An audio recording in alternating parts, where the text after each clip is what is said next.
Bom, pessoal, dando sequência nas nossas aulas, hoje nós vamos falar sobre dinâmica. Para ser mais exato, nós vamos falar sobre as leis de Newton. A dinâmica, ela estuda o movimento dos corpos, levando em consideração as suas causas. Então, para ela, é relevante saber por que que um foguete decola, o que causou esse deslocamento, por que que um trem está em movimento, por exemplo, quais são as causas para esse movimento, e por aí vai, tá certo? Então, um elemento pertinente na explicação dessas causas do movimento é a força, tá bom? Você não vai encontrar uma definição ou um conceito para força. Qualquer livro que você for procurar, o que você vai encontrar é o que uma força faz. Por exemplo, na figura 1, o que nós percebemos é a colisão entre dois veículos. Houve uma ação mútua entre eles.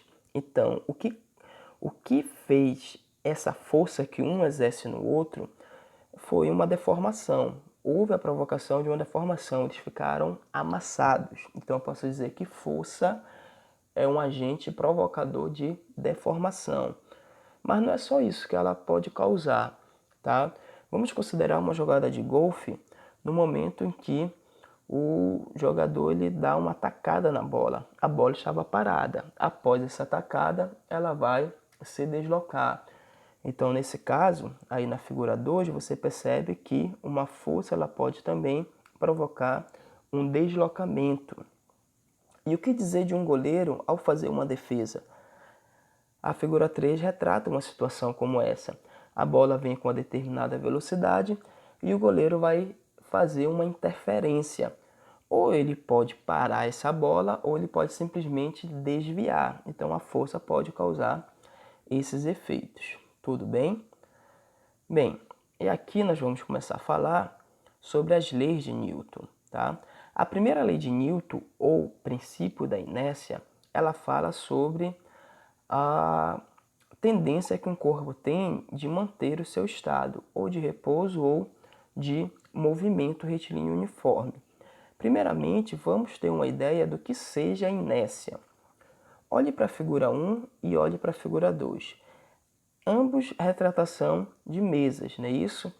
A questão da figura 1 é uma mesa muito mais pesada do que acontece na figura 2. Então, se você tivesse que mover esses móveis, ou seja, mudá-los de lugar, obviamente o que seria mais difícil seria o móvel 1. Então, ele ofereceria uma resistência a mudar esse estado. O móvel da figura 2 também ofereceria uma resistência, mas quem oferece a maior resistência seria a do móvel 1.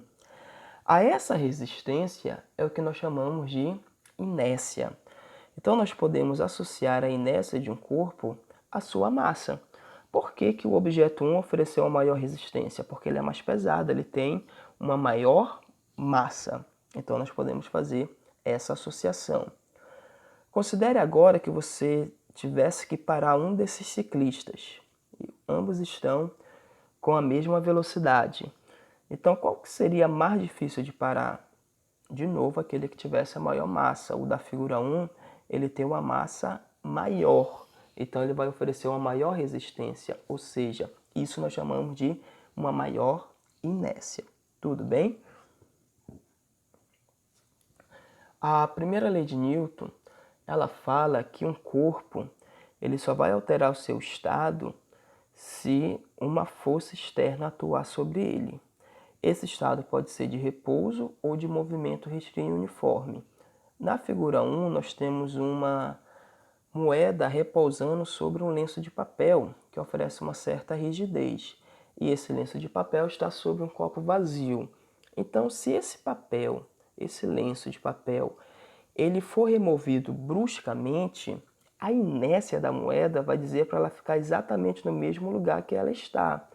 Então, o que se moveu foi o chão debaixo dela. E aí ela vai cair sobre o copo. Porque se ela está em repouso, a tendência é que ela continue em repouso. Se nós olharmos para a figura 2, é o exemplo de uma colisão, em que nós dizemos erradamente que o motorista foi projetado para frente. foi projetado para frente. O carro vinha em velocidade, tá? Então, tudo que está dentro do carro participa desse movimento, portanto, dotado da mesma velocidade.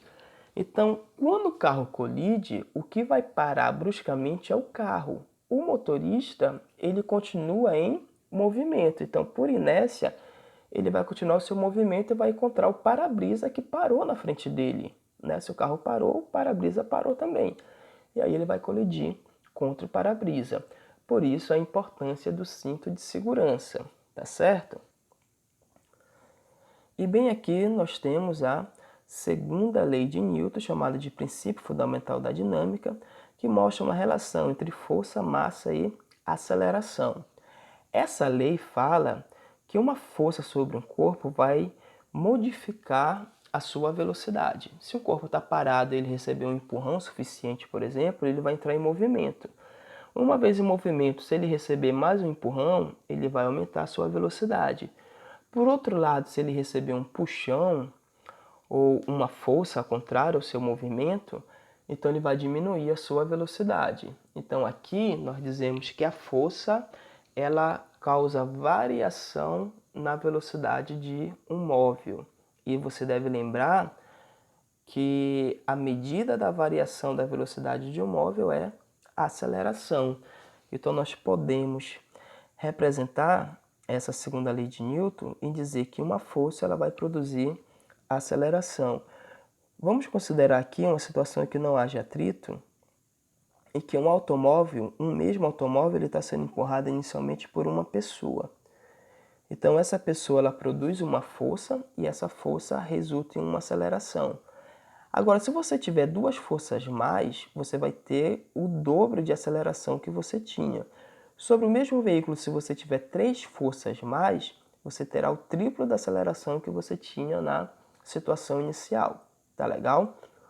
Por outro lado, vamos considerar que nós tivéssemos o mesmo grupo de força aqui, a mesma força produzida inicialmente por um veículo e depois por um veículo de massa maior, sobre um veículo de massa melhor dizendo. Então, sobre o veículo de massa menor, você causa um efeito, uma aceleração. A mesma força aplicada sobre um veículo de massa maior, você vai produzir uma aceleração menor. Tá certo isso? Isso vai dizer para a gente que essa aceleração é inversamente proporcional à massa, mas vai ser diretamente proporcional à força. Matematicamente, essa lei é traduzida como sendo força igual a massa vezes a aceleração, de maneira que essa força ela vai ser medida em Newton. Você já sabe disso, né? Então, para que um número seja considerado força, ao lado desse número tem que aparecer um N maiúsculo, tá legal? Se aparecer o quilograma, então você diz que aquele número é massa e nós representamos pela letra M, como aparece na equação. Já para aceleração, a unidade atribuída, você bem sabe que é metros por segundo ao quadrado, que significa a variação da velocidade em cada segundo que se passa, ok? Então essa seria a segunda lei de Newton. E bem aqui nós temos uma composição bastante simples sobre como que nós vamos representar essa força resultante, tá? Qual o significado da força resultante? A força resultante é o conjunto de forças que atuam no corpo e dependendo como essas forças estejam aplicadas, ela vai ter um efeito resultante. Por exemplo, bem aqui você tem duas forças atuando na mesma direção, no mesmo sentido. Elas estão se ajudando. Então, nesse caso, a força resultante vai ser a soma delas. Por outro lado, se essas forças tiverem sentidos opostos, aí nós dizemos que a força resultante vai ser a subtração delas, né? Nos habituamos a sempre fazer a maior menos a menor, tá legal? Agora, se essas forças forem perpendiculares, ou seja, elas formarem entre si um ângulo de 90 graus, então a força resultante você pode sair pelo teorema de Pitágoras, tá? Então isso daqui é algo bem simples. E aí você pode se questionar, se acontecesse de ter um ângulo que não fosse 90 graus entre essas forças. Então olha só, seria uma situação, por exemplo, vamos considerar que nós tivéssemos aqui uma força F1, tá? e bem aqui tivéssemos uma força F2, tá? Aí nós poderíamos fazer aqui um método paralelograma, né, que nós já aprendemos aqui. Eu ia passar um segmento aqui paralelo à primeira força, à segunda, né, e uma paralelo à terceira força. Tudo bem? Então seria algo bem simples de se fazer. Então, vamos considerar que entre essas forças aqui tivéssemos um ângulo θ, por exemplo. E a força resultante estaria bem aqui, tá? Então, bem aqui você teria a força resultante entre essas duas forças. Então, veja bem, se eu pegasse, se eu fosse seguir o F2, por exemplo, aqui, ó, então bem aqui você teria o ângulo θ, tá? E esse ângulo bem aqui, olha, ele seria o suplemento de θ, né? Ou seja, seria 180 menos θ, não é isso? Então, se eu fosse analisar, por exemplo, esse triângulo bem aqui, olha, se eu fosse analisar esse triângulo aqui, eu poderia aplicar sobre ele a lei dos cossenos, né? Por exemplo, bem aqui, esse lado desse triângulo seria F1, tá? Já que esse lado aqui é paralelo a F1. Poderia dizer que bem aqui você tem F2 também. Então, veja bem, se eu fosse aplicar a lei dos cossenos aqui nesse triângulo, eu ia analisar a força resultante em relação a esse ângulo aqui que está oposto a ela, tá bom? Então, você ia lá de uma forma bem simples aqui e você poderia fazer força resultante ao quadrado é igual a F1 ao quadrado mais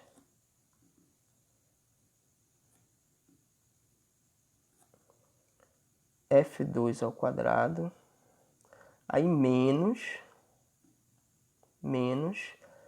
o dobro, né, 2 vezes F1 vezes F2, e aí vezes o cosseno do ângulo que é oposto à minha força resultante, tá? Porque já que eu estou colocando em função da força resultante. Então, esse ângulo aqui, ele seria 180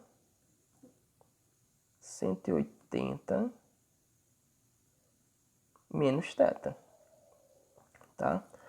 Mas tu bem sabe que o cosseno de 180 menos θ é menos o cosseno de θ, não é isso?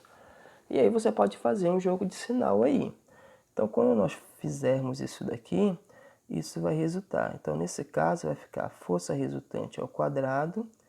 Então, vai ficar F1 ao quadrado mais F2 ao quadrado. Aí, nesse caso, seria menos. Mas quando tu fizer o jogo de sinal, com menos cosseno de θ, aqui vai ficar mais, tá? Aí vai ficar 2 vezes F1 vezes F2. E aqui vai ficar o cosseno de θ. Então, essa seria a relação matemática que você iria fazer para achar a força resultante quando esses elementos eles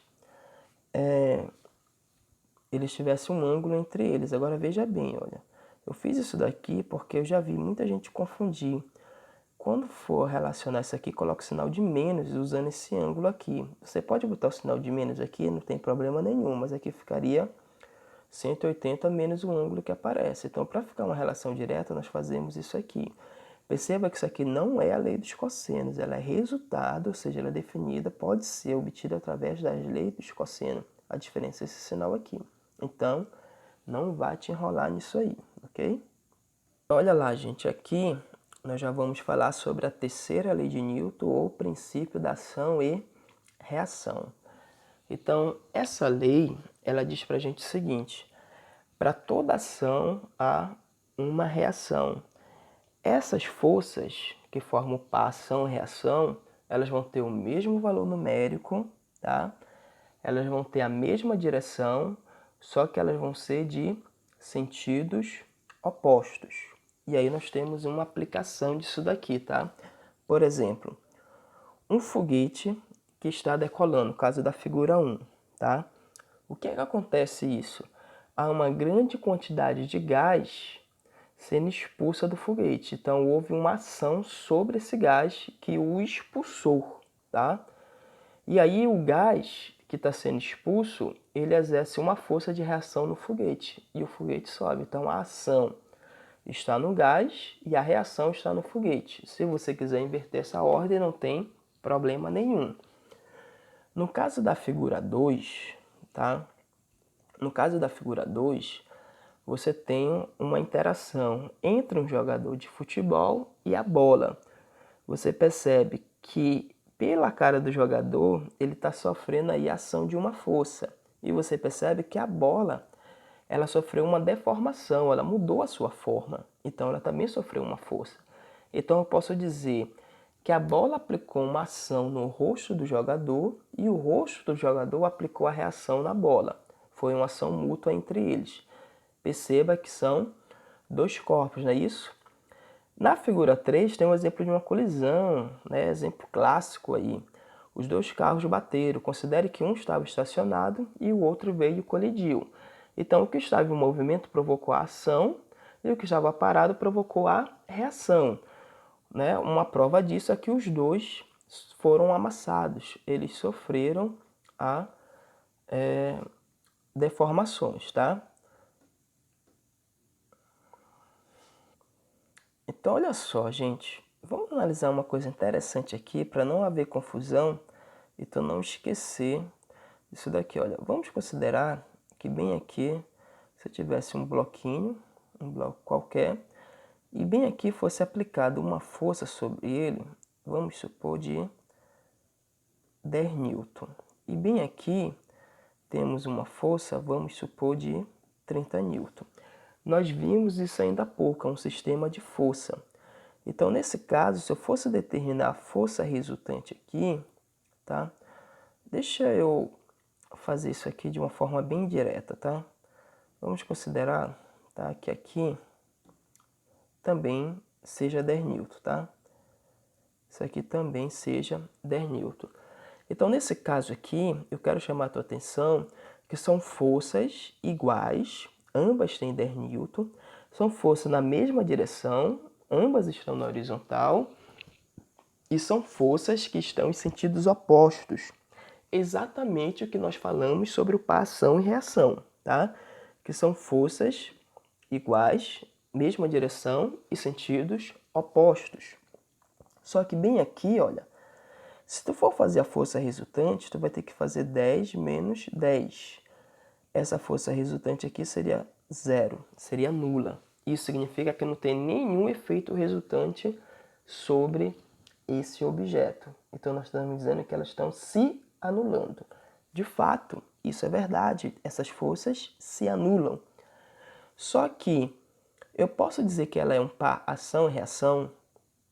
Eu não posso dizer isso, porque um par ação e reação, eles jamais se anulam. E aqui você percebeu que elas estão se anulando.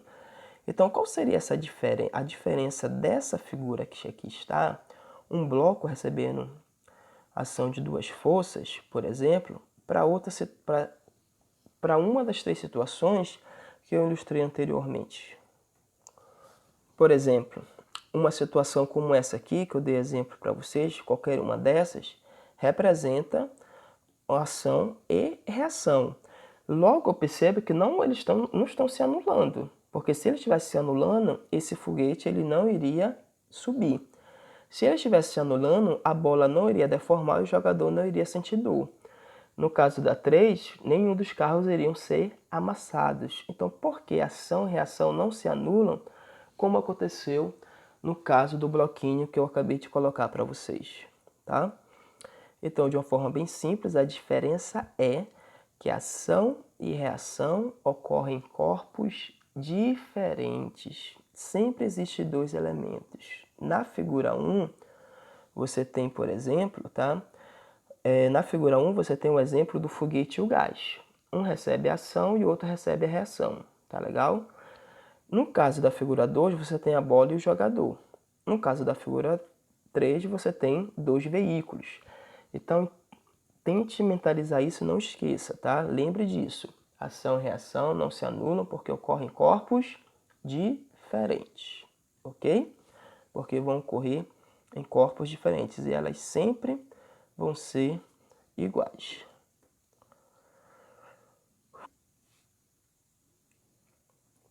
Então aqui, gente, nós vamos ver algumas forças que estão atuando sobre um objeto, tá certo?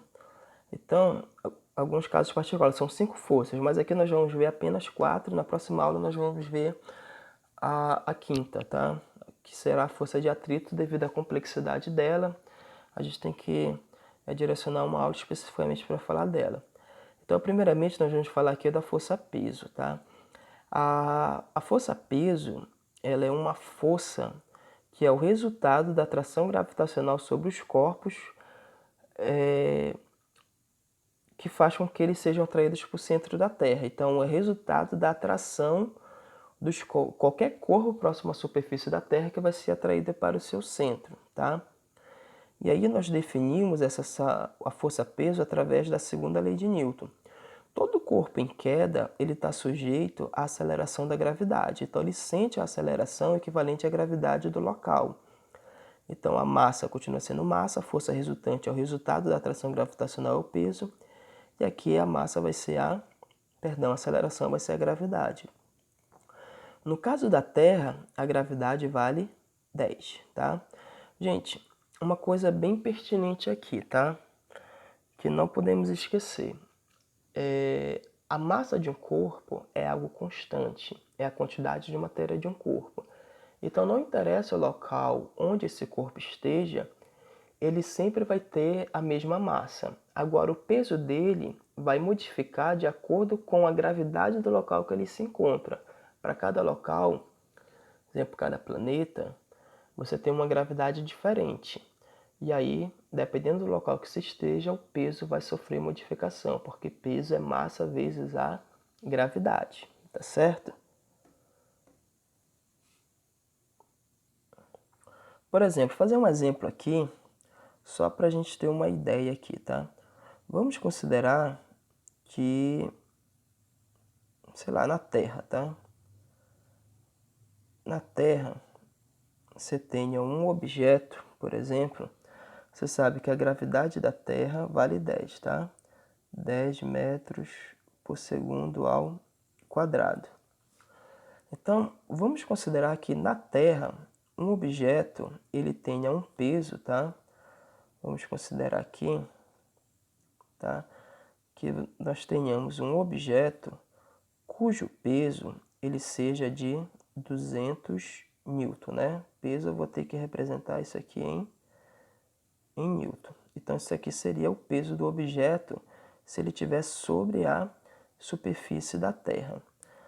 E aí, vamos supor que esse objeto ele vai ser levado para a superfície da Lua. Na Lua, a gravidade ela vale aproximadamente 1,6 metros por segundo ao quadrado, tá? Essa é a gravidade da Lua. E a ideia é, se esse objeto ele estiver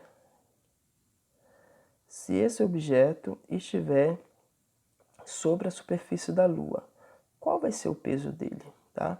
Então, eu estou ilustrando aqui o mesmo objeto. Então, você sabe que para você determinar o peso de alguma coisa é massa vezes a gravidade. Eu sei quanto é a gravidade onde esse objeto está, no caso da Lua, 1,6. Mas quanto é a massa dele? Eu não sei. Mas se eu for olhar aqui na Terra, se eu for determinar esse peso, que é dado por massa vezes a gravidade, eu percebo que esse peso é 200, tá? Aí massa vezes a gravidade na Terra é 10. O que eu sei é que esse 10 vai passar dividindo, então eu posso fazer isso aqui. Então, através dos dados da Terra, ou seja, do peso desse objeto na Terra e a gravidade da Terra, eu posso descobrir essa massa, que nesse caso é 20. Se é massa, então tem que ser quilograma. Então eu descobri a massa dele. Mas não foi isso que ele me pediu. Lembra que a massa ela é constante. Então não interessa onde ele esteja. Qualquer lugar que ele for, se for o mesmo objeto e não for tirado nenhum pedaço dele, então a massa dele vai ser a mesma, que nesse caso aqui é 20. Então o que nós vamos fazer? Aí nós vamos representar o cálculo dele lá na Lua, né?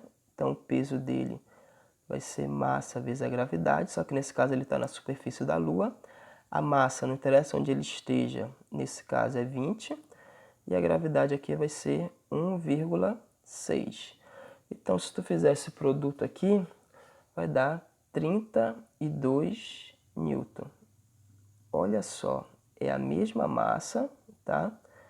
É a mesma massa, só que o peso é diferente. Na Lua ele tem um peso apenas de 32 newton, na Terra ele tinha um peso de 200 newton. Então a diferença nisso está na gravidade. Onde a gravidade for maior, o corpo vai apresentar um maior peso. Então não esqueça disso. A massa é constante e o peso varia conforme a gravidade do local onde o objeto está. E aqui, gente, uma outra força muito importante que vai nos ajudar em alguns cálculos, que é a força normal, tá?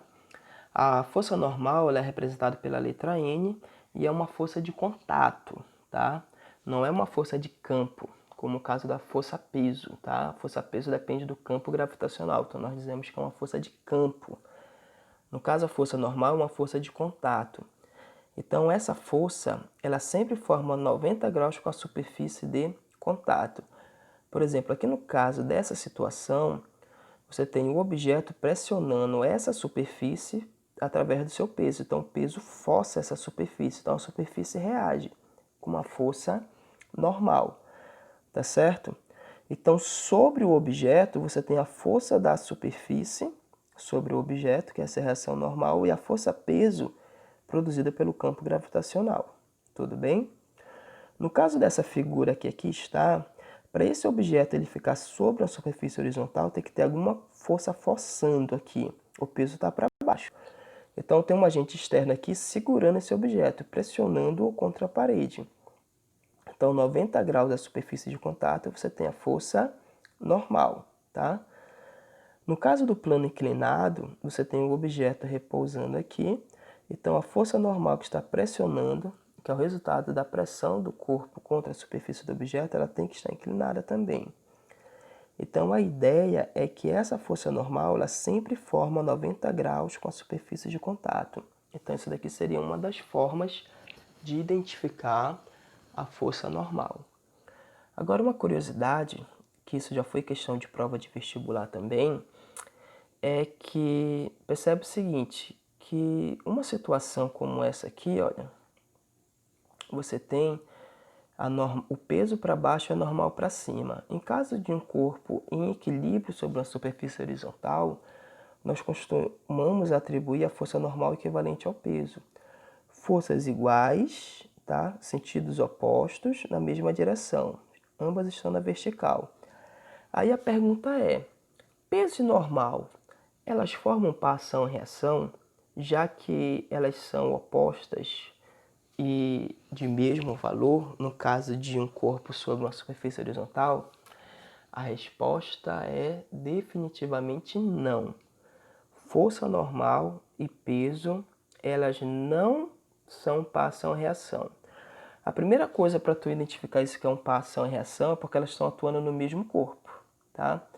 E outra, elas são forças de tipos diferentes, tá legal? A força peso aqui é uma força de campo, a normal é uma força de contato. Ação e reação tem que ser forças de mesmo tipo.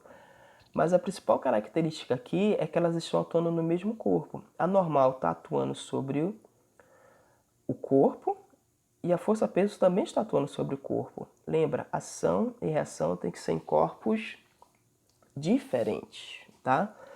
Nesse caso, a normal é a mesa que está exercendo sobre o corpo. E a força-peso já é a força da atração gravitacional, é a Terra que exerce sobre o corpo. Então eu poderia dizer, tá, que essa força peso aqui sobre o corpo e a força que o corpo exerce sobre a Terra, isso sim seria par ação e reação, tá? Ou seja, da mesma forma que o corpo é atraído para o centro da Terra, o corpo atrai o centro da Terra para si. Então essa força peso, com essa força que eu estou chamando de menos P aqui, isso seria par ação e reação. Então da mesma forma, olha, o corpo exerce uma força sobre a mesa e a mesa exerce uma força sobre o corpo. E isso poderia ser par ação e reação entre o corpo e a mesa. Mas a normal e o peso, que ambas estão atuando sobre o corpo, isso não é par ação e reação, ok? Então cuidado com isso. Pessoal, uma outra força aqui seria a força de tração, que aqui nós vamos representar pela letra T, tá? A força de tração, ela vai ser uma força de transmissão de movimento, tá? Então nós percebemos aqui na primeira figura que esse sistema ele pode estar em deslocamento por ação dessa força.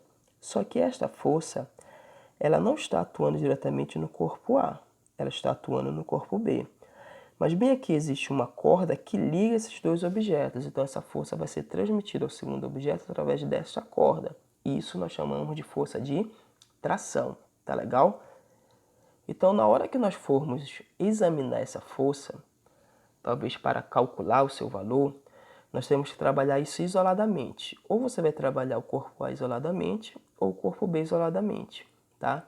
A ideia é que essa força de tração, ela vai estar ao longo da corda. Então, para o corpo A, ela tem um sentido para cá. Ela é um efeito resultante. Sem a corda, o corpo A não iria deslocar. Não haveria transmissão de movimento. Já para o corpo B, essa força ela vai funcionar como uma resistência, porque ela está rebocando o corpo A, tá legal? Então eu posso isolar ou o corpo B ou o corpo A. Quando eu analiso a segunda figura, o corpo B está em queda através do seu peso, mas por ele estar amarrado ao corpo B por um fio, uma corda, esse movimento, ou seja, essa queda, ela vai ser transmitida. Então você há de concordar comigo que se bem aqui esse objeto ele fosse cortado, ou seja, se essa linha fosse cortada, o corpo B iria cair com uma velocidade maior. Ele estaria em queda livre, tá certo? Então, eu percebo que essa resistência vai ser representada pela força de tração. Então, para o corpo B, essa força de tração está se opondo ao seu movimento. Já para o corpo A, essa força de tração está sendo como efeito resultante, porque é a corda que faz ele se deslocar, tá legal? Então, nós vamos ver com maiores detalhes essa ação dessa força de tração quando nós estivermos fazendo exercício, tá certo? E por fim, nós temos aqui a força elástica, tá legal? O que é a força elástica? Entendemos que a força elástica é uma força restituidora, que atua em corpos elásticos. Vamos analisar a situação de uma mola livre de forças externas, tá legal? Então ela tem esse comprimento. Então se vier um agente externo e exercer essa força aqui, comprimir essa mola, naturalmente vai aparecer uma força restituidora, que nós chamamos de força elástica, eu vou representar aqui por Fe. Então essa força elástica ela quer devolver o formato original da mola. Então a pessoa que empurra essa mola, ela sente essa resistência, é a força elástica querendo restituir o formato original da mola. Então, se essa pessoa empurrar essa mola, cada vez mais maior será essa força elástica, tá legal? Então bem aqui nós percebemos que houve uma mudança no formato da mola de um valor x, tá? A esse x nós chamamos de deformação da mola. Deformação significa mudança de forma, tá legal? Então ela deformou desse tamanho, tá bom? Por outro lado, se a pessoa resolvesse puxar a mola, tá? Então a força restituidora sempre estará no sentido contrário da força externa. Então ela vai querer restituir a mola, tá? Nesse caso foi esticada, ela quer voltar a esse formato original. Então você vai ter de novo a força elástica aqui e bem aqui você vai ter a força restituidora, tá bom? Então, de que forma nós determinamos essa força elástica? Essa força elástica vai ser dada por Kx, tá? Então, você entende que esse x, ele é a deformação da mola. Quanto maior for esse x, maior será a força elástica, tá certo? E o que é esse K? Esse K ele é chamado de constante elástica da mola, tá? É um material que depende, é uma constante que depende do material do qual a mola é feita. Então, ele vai determinar para a gente quanto de força a mola precisa para deformar uma determinada quantidade de comprimento. Essa é a ideia da constante elástica da mola, tá bom? Então, esse x é a deformação da mola e esse K é a constante elástica da mola. A unidade da constante elástica da mola vai depender da unidade da deformação da mola, tá bom? Por exemplo, tá?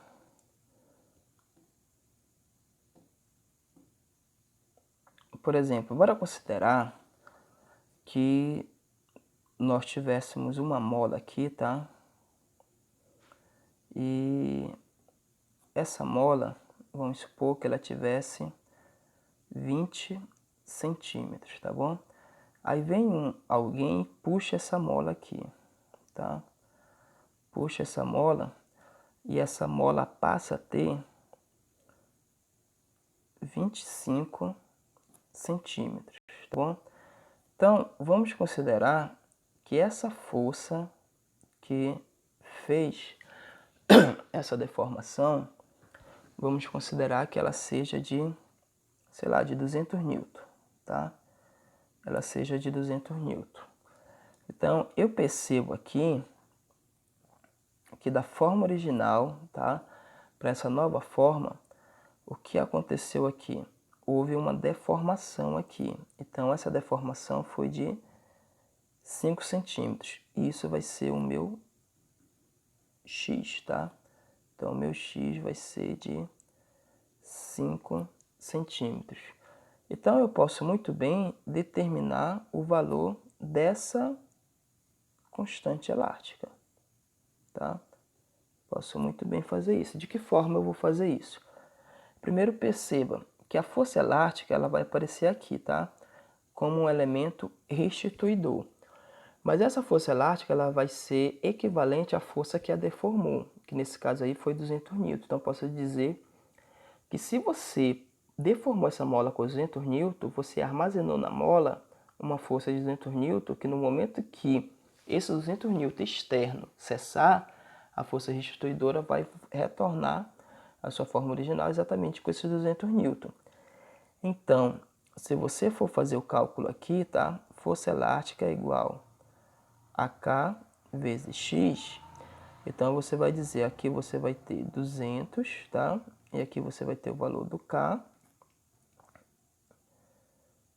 E aqui você bem sabe que é de 5 newton o valor dessa constante. Veja que ela está em centímetros.